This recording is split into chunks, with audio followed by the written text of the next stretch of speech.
Mesdames, Mesdemoiselles, Messieurs, bonjour, bienvenue en direct, en public, ici même à l'occasion du CFIA. Eh bien, on ne touche pas le micro, vous allez voir, ça va marcher au moment où il ne faut pas appuyer sur les boutons, sinon ça ne marche plus. En direct, donc, du Carrefour des fournisseurs de l'industrie agroalimentaire, avec nos invités à la tribune. Nadjia Diba, vous êtes directeur du développement d'Isolab. On a déjà eu ce matin la chance de profiter de votre retour d'expérience, vraiment présentation et conférence d'une solution dont j'imagine vous allez nous reparler dans quelques instants. À vos côtés, Abdallah Assouel, bonjour, vous êtes le directeur régional de l'ONSA, l'Office national de sécurité sanitaire des produits alimentaires, basé ici même à Casablanca, au Maroc. Merci à tous les deux d'avoir accepté de témoigner. Merci. Alors nous allons faire effectivement un point important, évidemment, sécurité alimentaire entre contrôle sanitaire et traçabilité. C'est le thème de notre émission de début d'après-midi, donc pour cette deuxième journée de CFIA. Tout d'abord, peut-être un mot sur vos organisations, votre quotidien. Honneur aux dames. Docteur Nadjia Diba, le micro est à vous. Oui, bonjour. Donc, je suis justement Dr Nadjia Diba, directeur développement de la société Isolab. Je vais juste expliquer ce que fait Isolab exactement. Donc, nous sommes une société qui fait tout ce qui est équipement laboratoire. On parle, nous, de solutions et pas d'équipement parce qu'on offre et l'équipement et la nouvelle technologie et l'accompagnement de l'utilisateur, la formation, etc. Donc, quand on choisit vos solutions, on est capable ensuite de vraiment, le produit, c'est vraiment en termes de traçabilité et de sécurité alimentaire, on est dans un transfert limite de responsabilité, c'est bien ça? Exactement. Merci d'être avec nous, votre retour d'expérience dans un instant. Merci à Abdallah Assouel, pardon, bonjour. Présentation. Bonjour, je suis Dr Abdallah Assouel, directeur régional de l'ONSA. L'ONSA, c'est l'Office national de sécurité sanitaire des produits alimentaires. Donc, c'est l'autorité compétente marocaine en ce qui concerne le contrôle sanitaire ou la sécurité sanitaire, je précise sanitaire des produits alimentaires. Donc, le long de toute la chaîne, depuis la production primaire jusqu'au produit fini, arrivé consommateur. Alors depuis hier, nous avons effectivement pas mal d'auditeurs dans cette salle, mais nous avons aussi beaucoup qui regardent nos émissions, et pas seulement depuis le Maroc, depuis pas mal de pays francophones. Peut-être déjà une première question sur l'état actuel de la législation en matière de sécurité, de traçabilité. Qu'en est-il par rapport, je dirais, aux standards mondiaux, aux standards européens? Où est-ce qu'on en est au Maroc? Est-ce que ce sont les mêmes standards? Est-ce qu'il y a des différences? Aidez-nous à y voir clair, évidemment pour les acteurs marocains ici présents, mais aussi pour les étrangers présents ici même et ceux qui regardent nos émissions. Oui, bien sûr. Bon, vous savez, le Maroc a fait beaucoup d'efforts pour actualiser sa législation, sa réglementation en ce qui concerne le contrôle des produits alimentaires.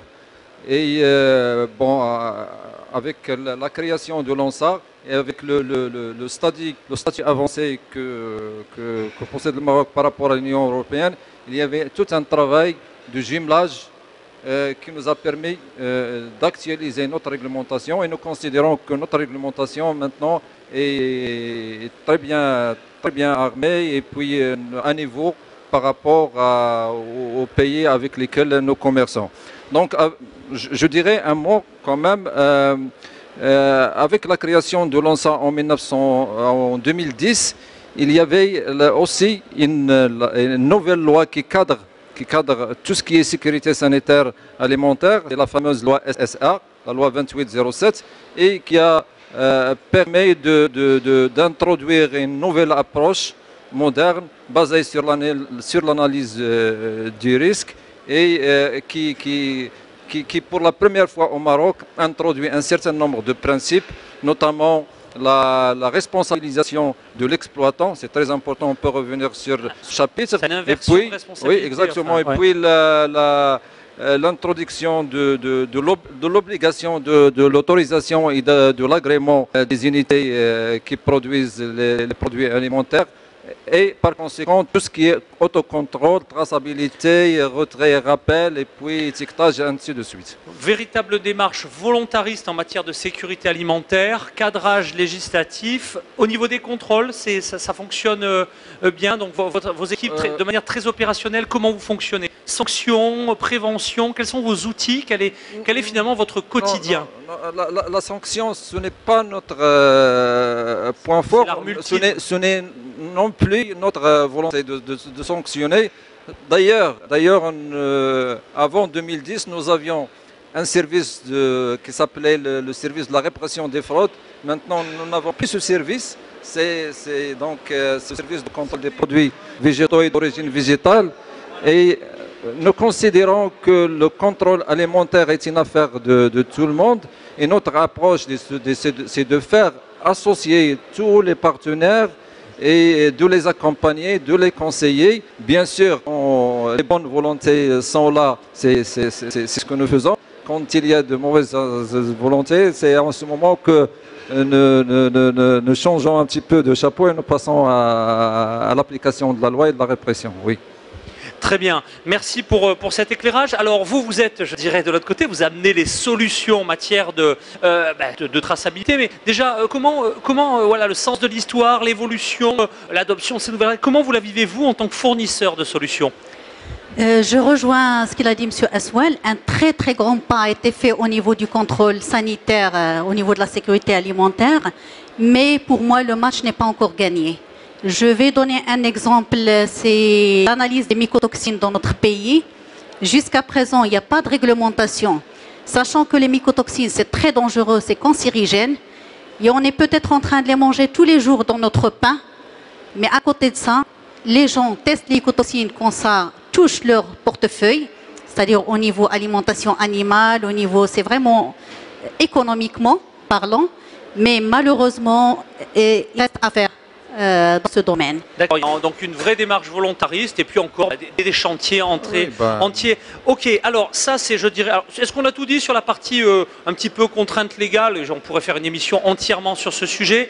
Peut-être un des messages forts que vous voudriez adresser aujourd'hui, Abdellah Aswell, aux professionnels de l'agro qui nous ont rejoints. Voilà, quels sont actuellement les grands chantiers aussi sur lesquels vous travaillez? Non mais je dirais que bon,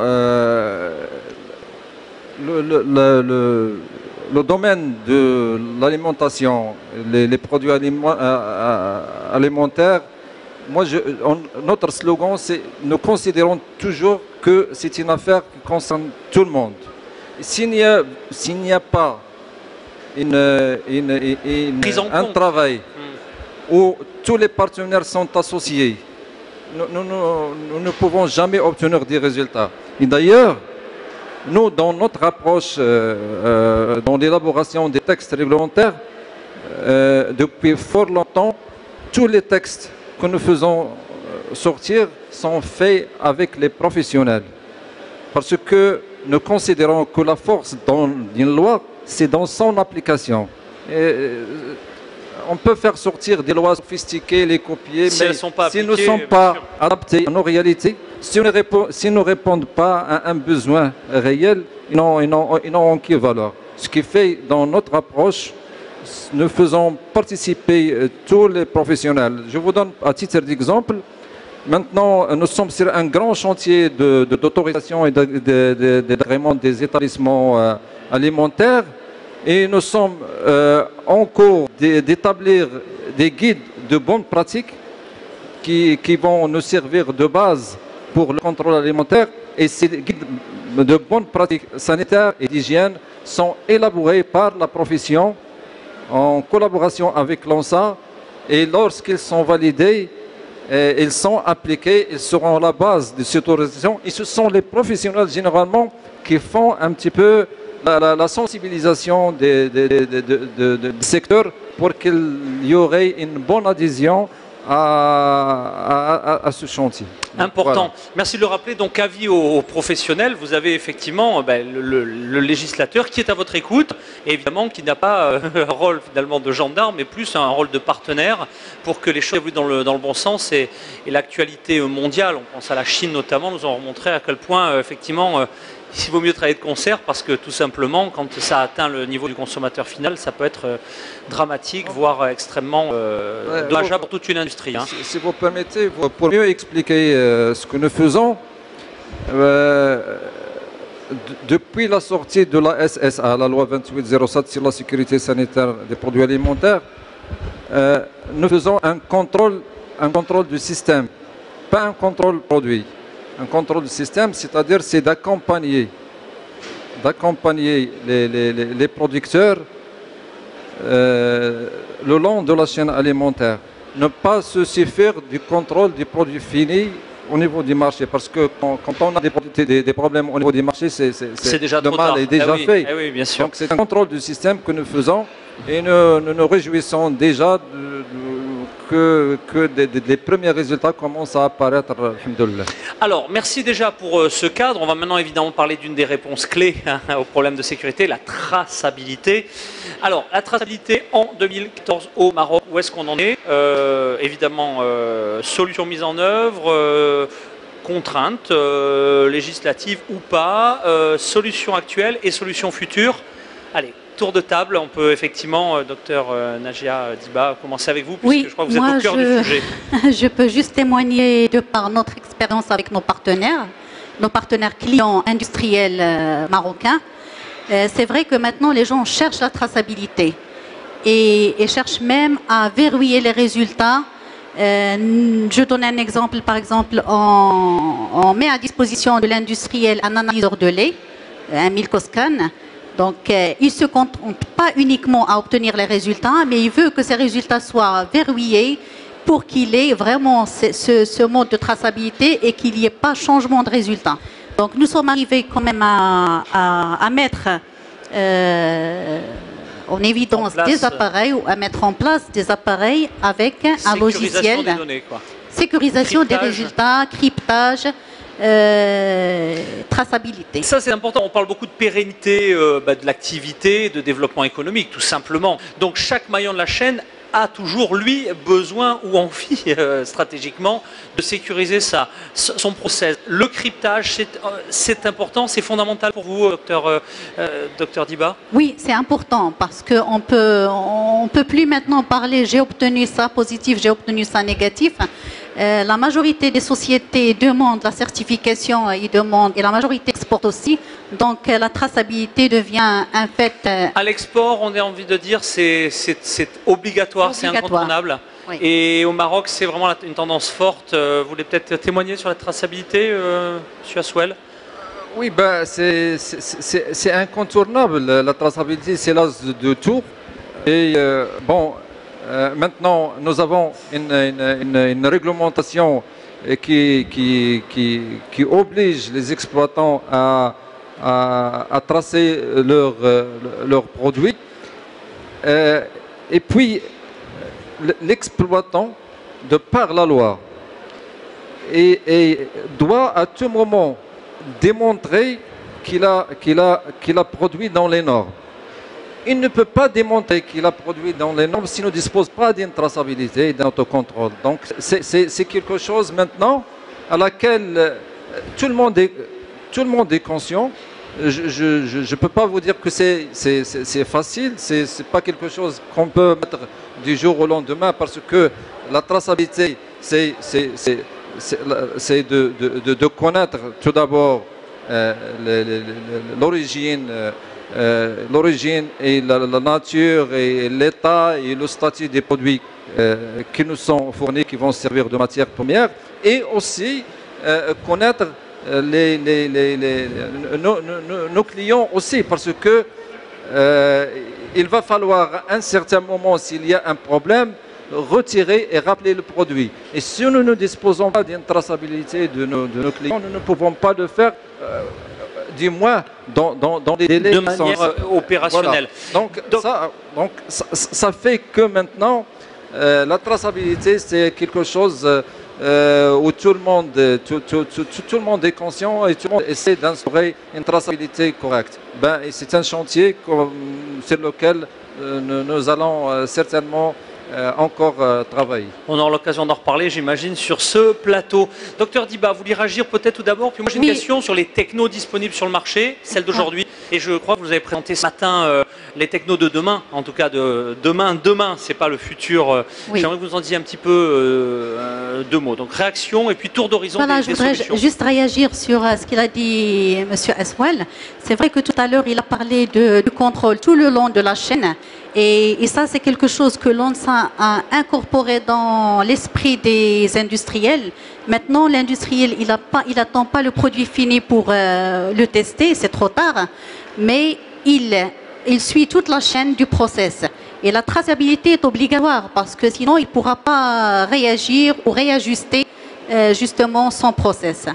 Ça, c'est dit. Après, sur votre question des techniques de l'avenir, c'est vrai que nous ne faisons que transmettre. J'ai commencé par celle du présent, hein, mais allons-y, allons-y. Présent, avenir. Oui, alors celle du présent, je pense sur le marché, il y a pas mal de techniques qui sont utilisées et par l'ONSA et par les industriels. La contrainte qui reste maintenant, c'est la contrainte du temps. Les industriels ont besoin d'un test rapide pour réagir rapidement. Ça, c'est important. Donc, qu'on ne soit pas que dans le thermomètre, mais on puisse aussi être dans le moyen d'action. C'est un peu ça l'idée, hein. Exactement. Donc, ce que j'ai présenté ce matin, justement, c'est une technique rapide de screening qui se fait en 10-15 minutes et on peut savoir si dans tel ou tel produit, il y a absence ou présence d'antibiotiques. On peut le faire aussi sur les mycotoxines. 5 minutes, on peut savoir et quantifier les mycotoxines dans les céréales. Cette technique, on peut la citer déjà, puisqu'elle est quand même hors norme par rapport au... Oui, la technique de ce matin, elle s'appelle Charme 2. Donc, c'est un matériel et un kit qui est fabriqué aux États-Unis chez la société Charm Science, qui est dans la sécurité alimentaire, son travail. Et donc, c'est une technique qui permet de tester... C'est une technique nucléaire, je crois. Hein, si voilà, le mot nucléaire, parce qu'elle utilise les isotopes, le 44 et le H3, à faible teneur, très faible teneur, mais quand même, ce sont des traceurs qui permettent d'activer et d'avoir la réponse rapidement. Donc, je trouve que c'est très important pour le Maroc. C'est pour ça, moi, j'ai préféré la présenter au sein du CEFIA. Pas mal de pays sont équipés avec le matériel. Dernièrement, j'ai fait une installation en Algérie à l'équivalent de notre INRA. Ah, la fierté marocaine, là vous allez vous jouer. Alors, si l'Algérie est déjà équipée, enfin, mesdames et messieurs, amis marocains, c'est ce qui m'a. Hein, voilà. Enfin, c'est un Français qui alors c'est d'autant plus le sujet, vous imaginez. Allons-y. L'année d'avant, c'était en Tunisie, et avant c'était en Tanzanie. Et donc, on est tout sur le Maghreb s'y met. Toute la Corne de l'Afrique aussi, mais que fait le Maroc? Exactement. En gros, c'est le message du Surtout jour. Que c'est une technique qui rentre dans l'accompagnement de l'AEA, l'Agence d'énergie atomique, qui finance, qui achète la technique pour l'utilisateur et puis après, lui, il achète que son kit. Très bien, donc il y a des technos qui, en gros, si je synthétise, permettent d'aller très très vite dans l'analyse, à la limite avant même j'ai bien compris, je ne suis pas technicien, vous l'aurez compris aussi, mais avant même qu'un degré voilà, une teneur en quoi que ce soit problématique, rapidité des tests et donc possibilité non seulement de tracer, mais d'agir. C'est ça l'idée, quoi. Exactement, ça c'est vraiment l'analyse de la matière première. Alors, Abdellah Souel, c'est un exemple de techno. Vous êtes observateur de toutes les technos. Votre regard sur l'état des technologies de traçabilité au Maroc? Vous savez, dans ce domaine alimentaire, il y a l'obligation des résultats. L'obligation des résultats. Les résultats font que, si on prend un petit peu le cas du Maroc, alhamdoulilah, par rapport à ces pays que madame vient de citer, nous avons peut-être, nous situons très bien par rapport à ces pays, nous n'avons pas de problème. Les statistiques sont là, nous agissons avec une transparence dans ce domaine, nous adhésions à toutes les organisations internationales. L'ONSA, la création de l'ONSA vient pour répondre à une exigence locale et internationale qui est l'indépendance des contrôles. Parce que quand on a démarré le plan Maroc vert, on a voulu, c'était une volonté marocaine de séparer tout ce qui est développement de ce qui est contrôle pour avoir cette indépendance et cette impartialité. On ne pourra pas être jugé parti. Exactement, et ça, il y a peu de pays en Afrique qui ont ce genre d'organisation. Degré d'indépendance. Donc, vu les résultats que nous obtenons maintenant, je crois que nous situons, nous avons des résultats très honorables. Maintenant, ce que vient de citer madame et les choix et les méthodes nouvelles, oui, bien sûr, nous incitons et nous sommes ouverts et nous encourageons les gens à introduire ces nouvelles solutions qui iront plus vite et plus loin. C'est des choix qui appartiennent évidemment à chaque industriel. Établissement. Je sais que nos Marocains, les entrepreneurs sillonnent un petit peu le monde pour voir un petit peu les nouveautés et tout ça. Donc, je crois que maintenant, nous avons discuté tout à l'heure. Est-ce que les contacts sont bons sur ce salon, docteur? Les contacts sont bons? Voilà. Merci. Bon, bah, tout va bien. Donc ça veut dire dans quelques semaines ou mois, le Maroc aura non seulement rattrapé, mais dépassé ses pays compétiteurs. C'est une bonne nouvelle. Allez, à ce stade, y a-t-il des questions, des remarques? On a deux spécialistes de la traçabilité et de la sécurité alimentaire sur scène. N'hésitez pas, on est entre amis, à poser toutes vos questions. La première question étant la plus difficile à poser. Et notre charmante hôtesse est déjà avec un micro en main, en train de vous proposer son micro. Ou presque. Dès qu'elle a fini de taper son texto, elle va nous amener le micro. Allez, on se dépêche, mademoiselle. Voilà, c'est parti. Alors, y a-t-il des questions? Questions, n'hésitez pas. Questions. C'est l'heure de la sieste, alors forcément, il fait chaud, c'est plus dur à poser. N'hésitez pas, allez, pour ouvrir le débat. Ah, merci monsieur de nous aider à ouvrir le débat. Le micro arrive et n'hésitez pas à vous présenter et éventuellement même à vous lever pour vous tourner vers nos caméras. Voilà, merci beaucoup. Oui, ça va fonctionner. Alors attendez, je vous en donne l'autre. Ça marche, c'est bon? Allons-y. Ouais, je vous donne le mien, c'est pas grave. Allez, c'est parti. Hassan. Depuis, ouais. Allez-y. Hassan Arzouk, je suis responsable qualité, sécurité, environnement au groupe Cosmar.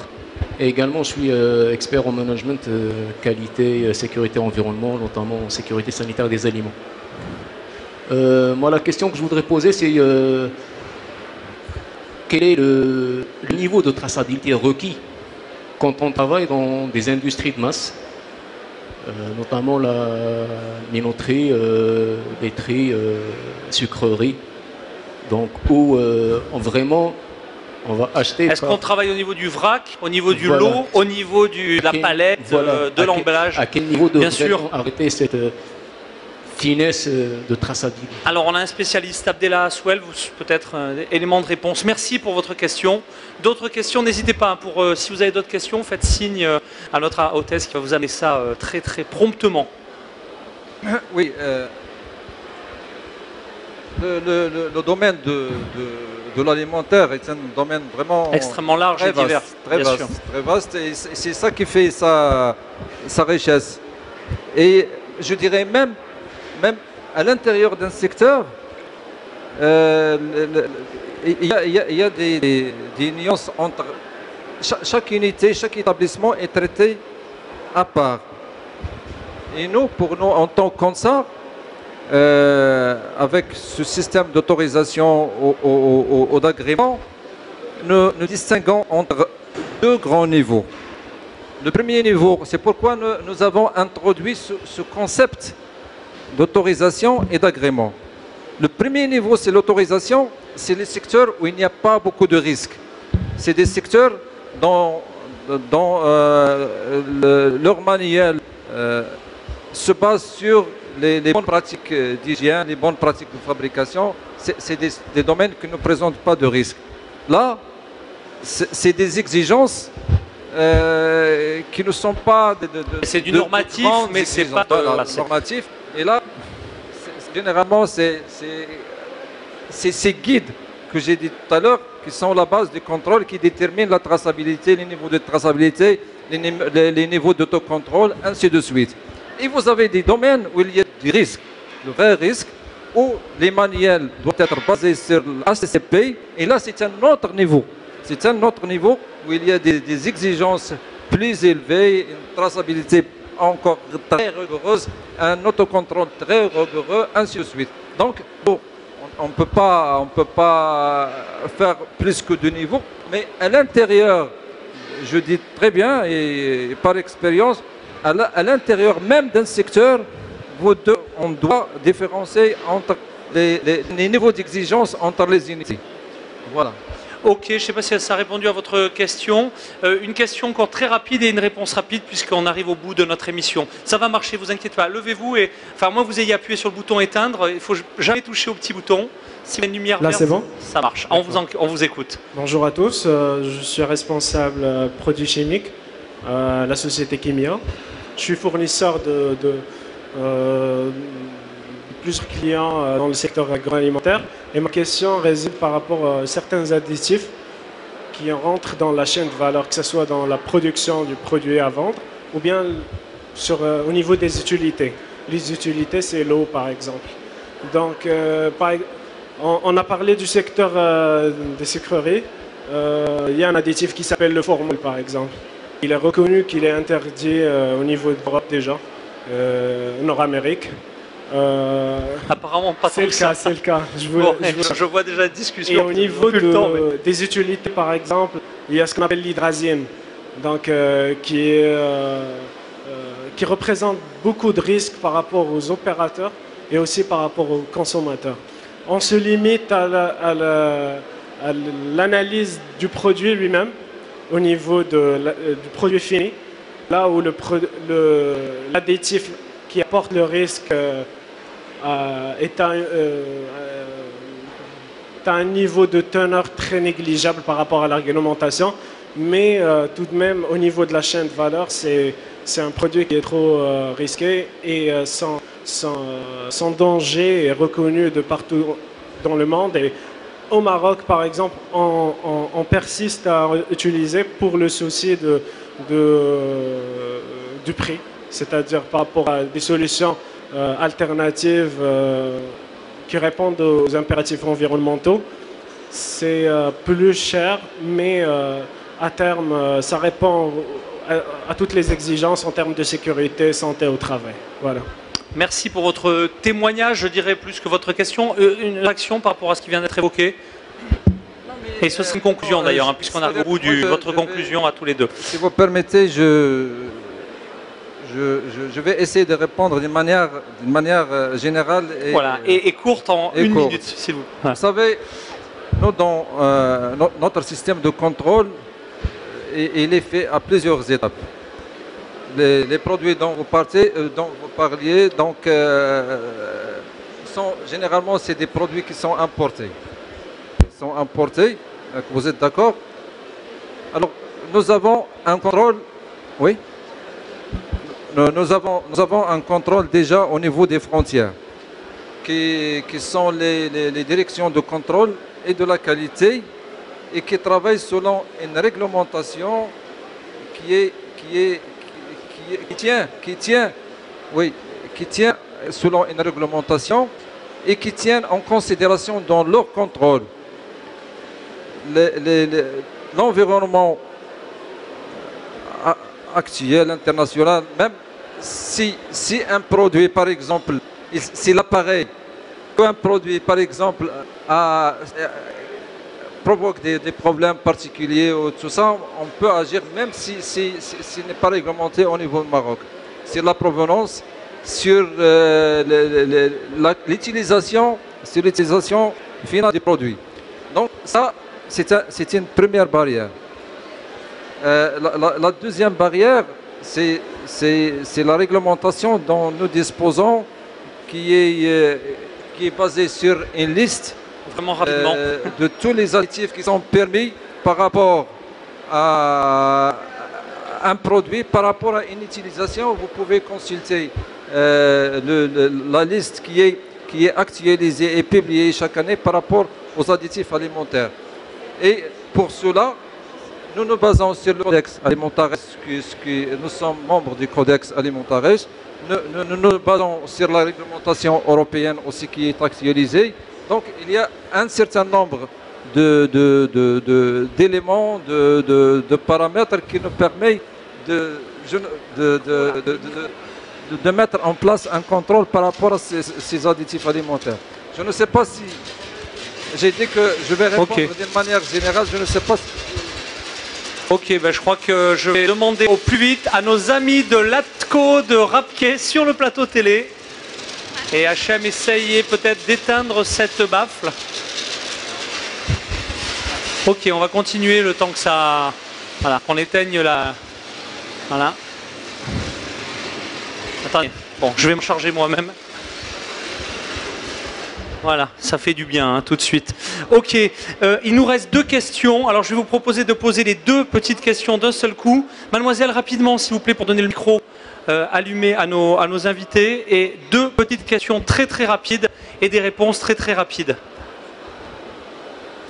S'il vous plaît, rapidement, parce que vraiment on a dépassé le temps. Merci.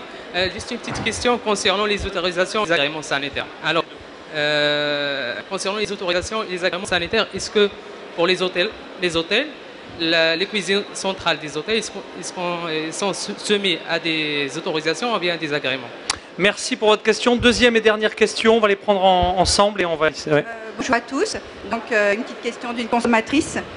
Moi, ma question, c'est pourquoi au Maroc, mis à part les alertes sur les coquillages, on ne voit jamais sur les la télé, la radio, sur les enseignes de la grande distribution, des alertes sur les produits alimentaires. Le risque zéro n'existe pas. Donc voilà ma question. Pourquoi on n'a pas d'alerte sur les produits Hôtellerie, et alimentaires? pourquoi il n'y a peu d'alerte?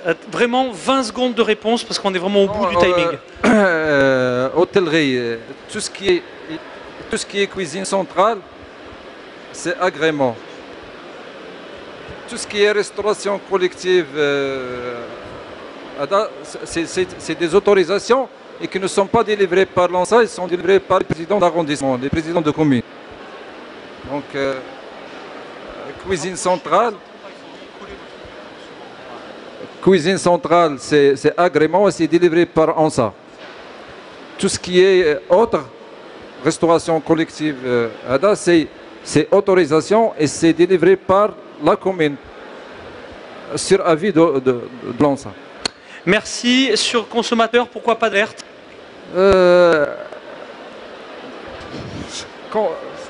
C'est-à-dire que il y a des niveaux. Moi, je m'attendais sincèrement pas à cette question, mais il y a des niveaux. Mais vous remerciez madame de vous l'avoir posé. Il y a des niveaux d'alerte. Vous savez, quand il s'agit de produits généralement de la mer et l'étendue de la pêche, il faut quand même, c'est généralement des problèmes qui provoquent beaucoup de dégâts, c'est dangereux et tout ça. Je ne vais pas dire que le reste n'est pas dangereux, mais ce que nous faisons nous au niveau de l'ANSA, c'est que nous essayons de sensibiliser le public. Et vous devrez constater que depuis l'année dernière, nous avons commencé à intervenir sur des radios par une intervention de Zid Hadib Belk qui était sur Midi 1.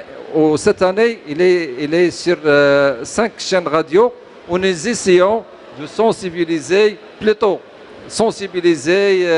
Du préventif plutôt que de l'alerte. Voilà. Ok, un grand merci pour cette participation. 20 secondes de conclusion également, docteur Diba. Oui, moi je remercie justement l'ANSA du travail qu'ils avaient fait lors de ces dernières années. C'est vrai qu'il n'y avait pas beaucoup de contrôle ou c'était pas peut-être bien organisé, mais là on le sent. Et je voudrais juste insister sur un point, toujours les industriels, ça fait plaisir de les voir faire de l'autocontrôle, chose qui n'existait pas vraiment avant. Ça me fait plaisir de voir une petite laiterie qui vient nous voir et qui nous dise mettez-nous à disposition quelque chose pour contrôler notre produit, alors qu'il n'y a pas vraiment de réglementation, mais ils veulent contrôler pour être sûrs. Donc voilà. Donc plutôt un message d'optimisme et on sera ravis de suivre un petit peu l'ensemble de ces chantiers qui sont actifs et puis des bonnes pratiques dont nous avons parlé. Merci à tous deux d'avoir participé à cette émission. Merci à vous d'y avoir assisté nombreux et pour de nombreuses questions. Et à tout de suite pour la suite de nos travaux. Prochaine émission, dans très peu de temps, nous allons vous faire découvrir un produit, Gluco 55, les applications dans l'industrie agroalimentaire. À très vite à l'antenne de CEFIA TV.